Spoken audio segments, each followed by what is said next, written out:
Hello again everyone, I'm Gigi Rakic, your Peachy chef, and today I'll be making a super easy, super healthy, super tasty superfood snack.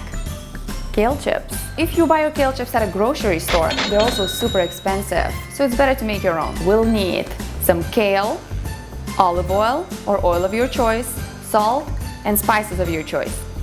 I personally will be making wasabi kale chips and chili garlic kale chips because I like my kale chips spicy. Now if you're not a fan of spicy, you can use paprika or curry or whatever less spicy spices you find in your cabinet.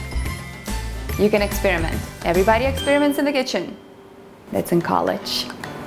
Let's get started. So I have all of my ingredients here, my kale, salt, spices, and oil. If you have some sesame seeds, flax seeds, or chia seeds, throw some of those in the mix. This is totally optional. Step 1, thoroughly wash your kale. Wash every leaf. The drier your kale is, the crispier it will be. Drying the kale can be an exercise. Don't let it go. See? It's 50% drier. If going outside is not your thing, you can also use a salad spinner. You won't get the exercise, but this will get the job done. So once your kale is nice and dry, we can tear it up into chip-sized pieces. While I'm doing that, I can tell you that kale has a bunch of awesome benefits. It has vitamin A, C, and K, protein, which is great if you're working out, lutein, which is good for your eyes, folic acid, which is crucial for brain development. It also has fiber, which will make you feel full. And those curls, you can buy any sort of kale, but the curly one is the prettiest.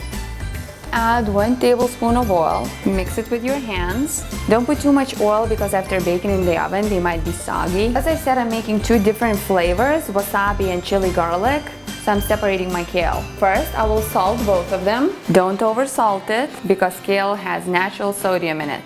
Then I'll be using wasabi powder for my wasabi kale chips. Wasabi.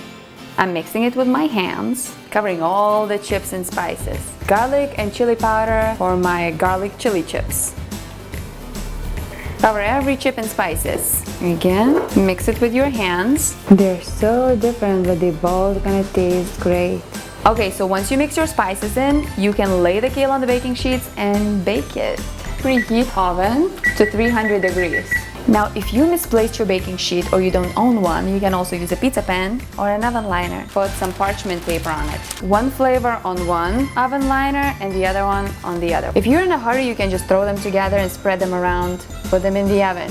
However, if you have extra 3 minutes, you can do what I'm doing and put them down individually. Try not to stack your kale chips on top of each other or they will not be crispy. Leave nice gaps between.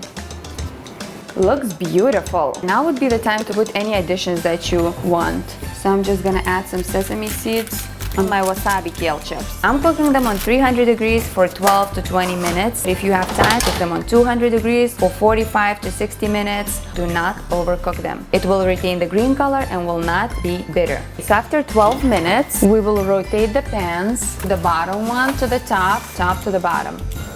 Looks beautiful.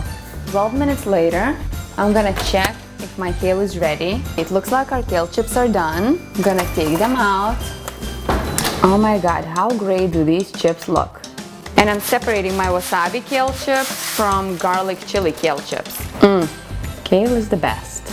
Just look how unbelievably crispy these kale chips are. Alright guys, the last and the most important step is trying your kale chips. Wasabi, chili garlic. Wasabi, chili garlic. Which one? Wasabi. Oh, so crispy.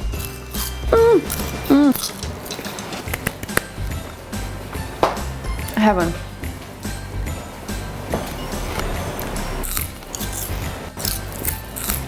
They're great. I should have made more. Well, that's all for today. If you enjoyed this video, please give me a thumbs up and subscribe to my channel. Thank you for watching Peachy Chef. I'm Gigi Rakic. Ooh, kale chips.